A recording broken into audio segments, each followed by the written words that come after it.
Salam sejahtera untuk kita semua, Shalom. Waktu yang indah ini mari kita siapkan hati dan pikiran kita. Kita akan merenungkan kasih Tuhan di dalam kebenaran firman-Nya. Mari kita minta tuntunan kuasa Roh Kudus, kita berdoa. Bapa di sorga, kami membutuhkan kehadiran kuasa Roh Kudus-Mu yang akan mengurapi kami, sehingga kami boleh mengerti firman yang akan kami baca dan renungkan. Berfirmanlah melalui lidah hamba-Mu, hamba berdoa mohon kuasa di dalam nama Yesus. Amin. Renungan hari ini berjudul RUU Hari Minggu Nasional. Ayat inti Wahyu 13 ayat yang ke-12. Dan seluruh kuasa binatang yang pertama itu dijalankannya di depan matanya. Ia menyebabkan seluruh bumi dan semua penghuninya menyembah binatang pertama yang luka parahnya telah sembuh. Titik puncak perkembangan gerakan Undang-Undang Hari Minggu terjadi pada 21 Mei 1888 ketika Senator H.L. Blair dari New Hampshire mengajukan sebuah rancangan undang-undang ke Senat Amerika Serikat yang bertujuan mempromosikan Hari Tuhan sebagai hari istirahat dan ibadah keagamaan. Bagi umat Gereja Masedonia ke-7, usulan Blair memiliki arti yang sangat penting.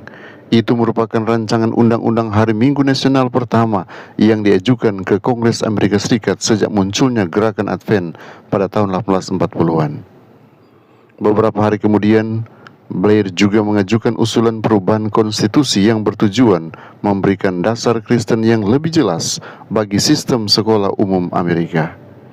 Orang Advent tidak menganggap perkembangan tersebut sekedar persoalan politik biasa. Banyak di antara mereka melihatnya sebagai peristiwa yang berkaitan erat dengan penafsiran nubuatan Wahyu 13. Sehingga gerakan Undang-Undang Hari Minggu dipandang sebagai tanda penting dalam rangkaian peristiwa akhir zaman. Perasaan bahwa nubuatan sedang bergerak menuju penggenapannya ikut menciptakan suasana tegang menjelang sidang General Conference tahun 1888 di Minneapolis. Krisis yang dirasakan itu berkaitan langsung dengan dua persoalan besar yang kemudian mendominasi pertemuan Minneapolis.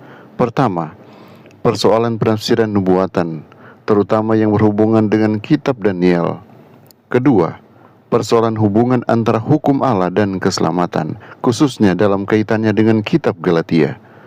Pertanyaan mengenai fungsi hukum dalam pengalaman keselamatan menjadi pusat perdebatan ketika A.T. Jones dan E.J. Waggoner mulai menekankan pembenaran oleh iman dengan cara yang berbeda dari penekanan tradisional banyak pemimpin Advent.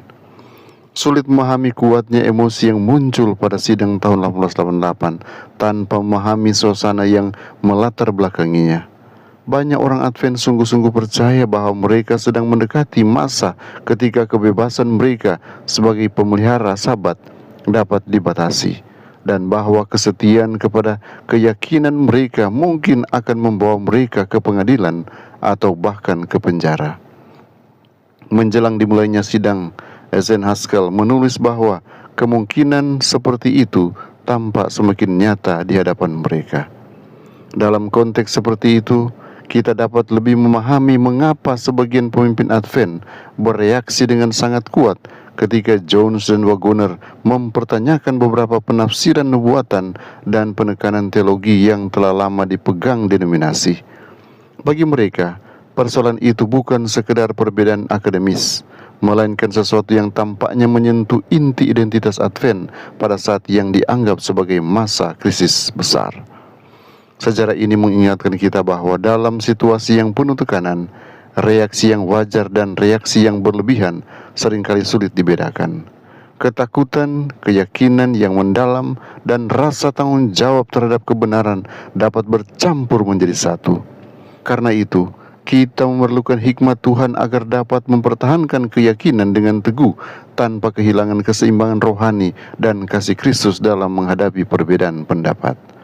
Tuhan, berilah kami hikmat untuk memahami zaman dengan benar, keberanian untuk setia kepada kebenaran-Mu, dan kerendahan hati untuk bersikap tenang serta penuh kasih ketika menghadapi tekanan dan perbedaan pandangan. Amin.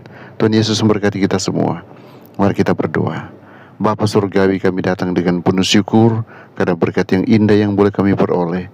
Engkau kini tuntun kami ke dalam segala kebenaran, sehingga kami mampu melakukan yang terbaik hari ini. Bahkan dalam penyembahan, kami fokus untuk menyembah, melayani, dan memuliakan Engkau.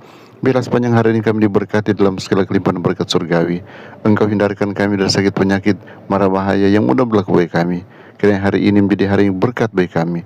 Kami boleh menikmati syukur, dan kami boleh menikmati berkat Sabat yang Engkau berikan bagi kami.